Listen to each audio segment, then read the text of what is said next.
Hi, I'm Lou with another episode of My Car Story, and today with no stranger to the channel, Jeff Schwartz of Schwartz Performance, our president. And whenever we do a Schwartz Performance car, I'm going to try to explain it.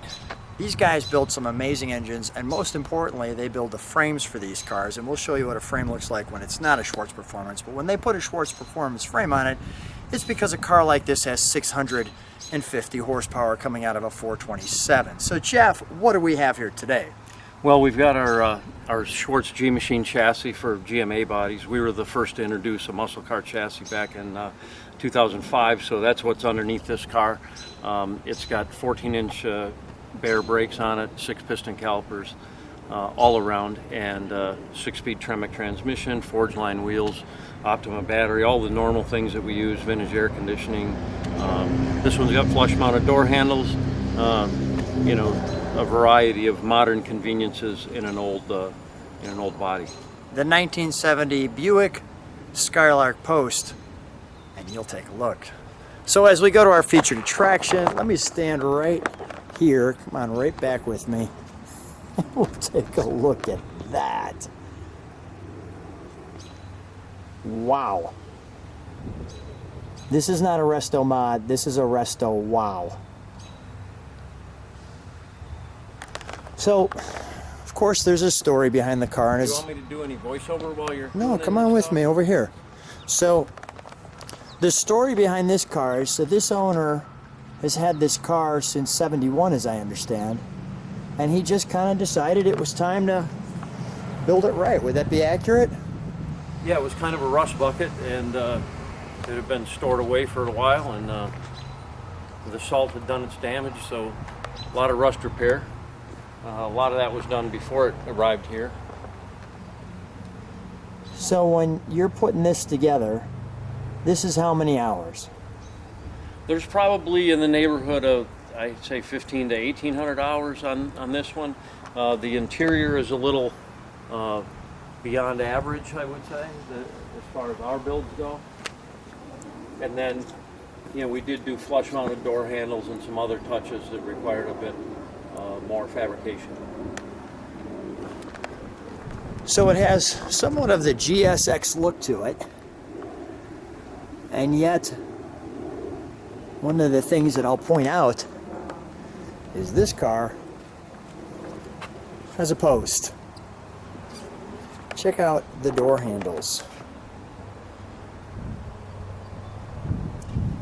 Sweet. So, do you first create this idea? Does the owner create this idea? How does this all happen, Jeff? Well, it's a collaborative effort, but in this particular case, he kind of wanted like the lines of a '53 Buick Skylark down the side of the car, which are very round and oval, and obviously that didn't really suit the angular lines of this car. So I said, look, we got to have somebody do a rendering for us. So one of the designers that we use is Ben Hermance from Hermance Design, and when I don't have ideas for how I want to do things, sometimes he comes up with some great ones. So in this particular case, he decided to do kind of a Buick GSX-ish look to it, but not do a clone of a GSX. So it's got a GSX spoiler, and it's got the colors of it that are similar to a GSX, but you know, we've got the flat hood, and we're not really trying to make it be something that it really wasn't. Gas behind the...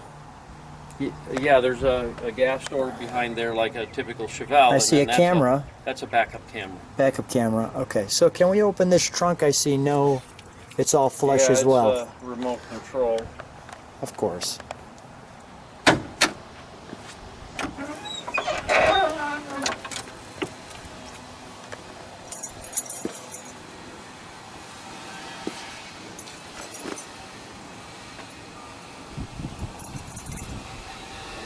Now, I'm just curious, is there a spare tire behind there or no spare on this one? There's no spare tire. There's stereo components, and then we have an Optima battery behind one of these panels. They pull out fairly easy. Mm-hmm.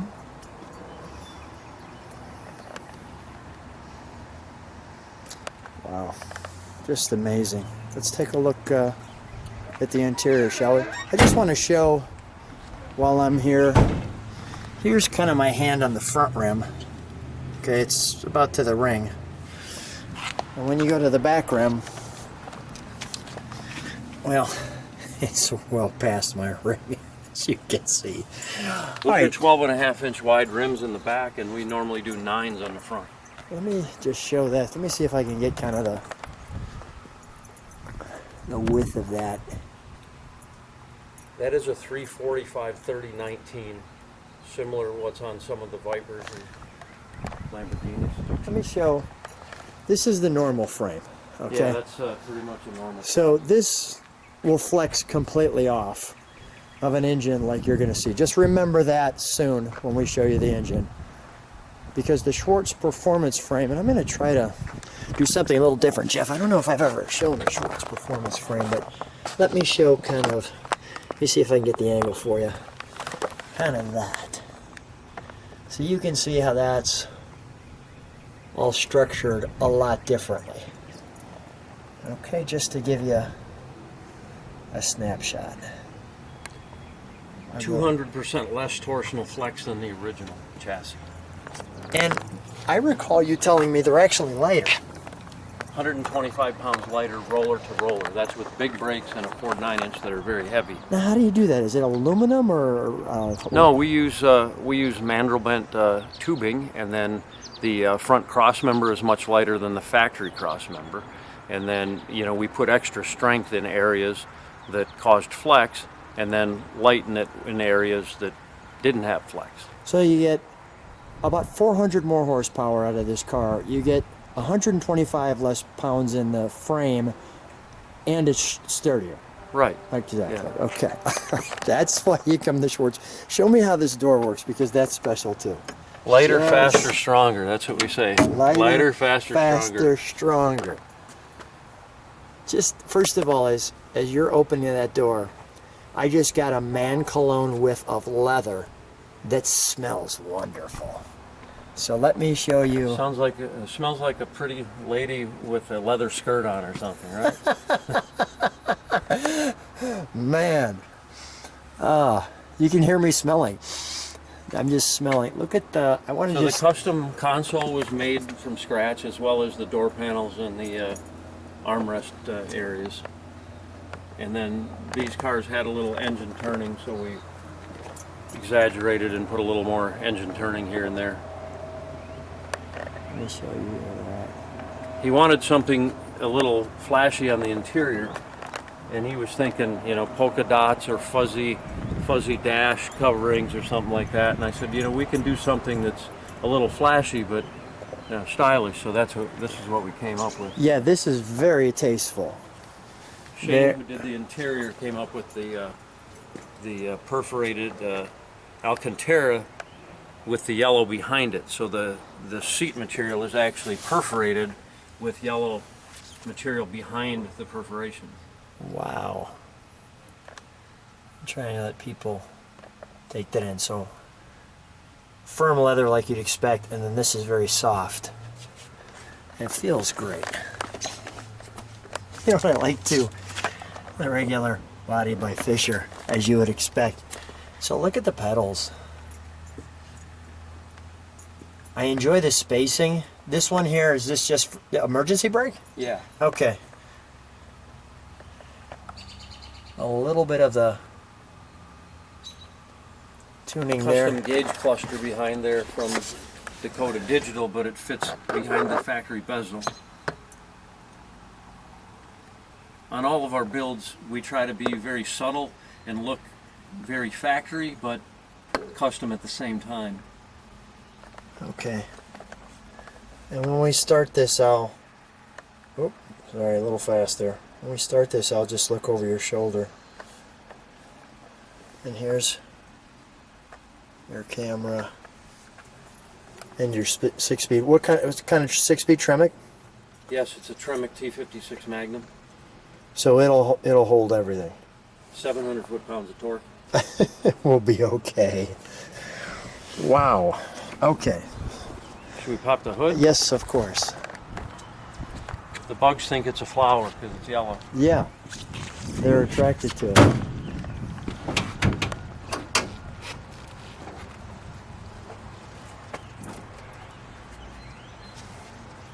Wow. So it's an LS7, 427 cubic inches, and we had to make it look a little Buick, so we did custom carbon fiber covers with the Buick emblems on the side. This is a dry sump engine, so the dry sump tank is over on the left side. Big radiator for this one. We smoothed the firewall, smoothed the core support. He Notice wanted the trumpets. some gigantic horns that sound like a freight train, so that's what we've got. Okay, we'll have to, when we start it, we'll give it a honk.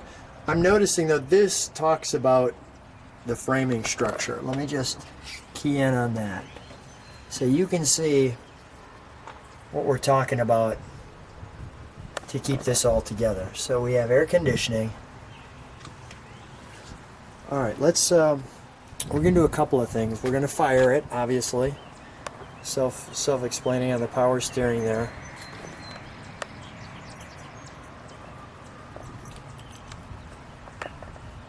Now this wall, the firewall, looks much cleaner. Yeah, we smooth the firewalls on all of our builds. Okay, so where's all the stuff going in? I see some of it. There's a little bit here, and there's We typically hide the wire in the trans tunnel, and then we've got air conditioning fittings off to the side. Those air conditioning fittings, we can tuck them all the way behind the fender so you don't see them at all. Yeah. But it makes serviceability a chore. So we try to build everything as clean as possible, but still be serviceable. So that's why you can still see those air conditioning fittings over there. You can replace a hose without having to take the fender off. Did you strengthen the hood? This is the factory hood. It is a factory hood. Okay. The flat, All right. factory flat hood. All right. Let's fire it up. We'll let it idle, and then we'll give it a good rev. And noticing the size of those horns, I'll stand at a little bit of a distance when we fire that off.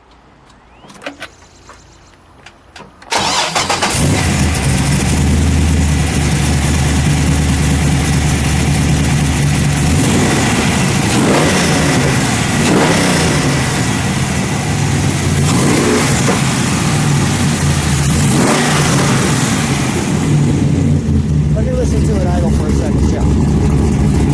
Still those occasions too. Okay. All right. Let me just let it idle for just a second.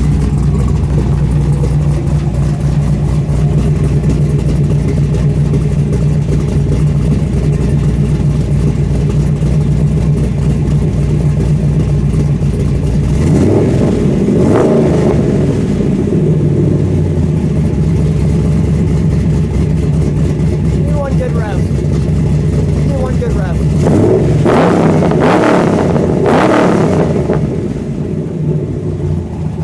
Oh, like a small child I am. You hit the brakes for just a moment.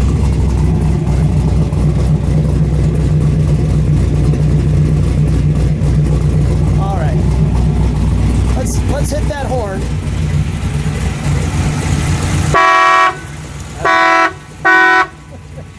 That'll get us out of the way. All right, let's shut that down.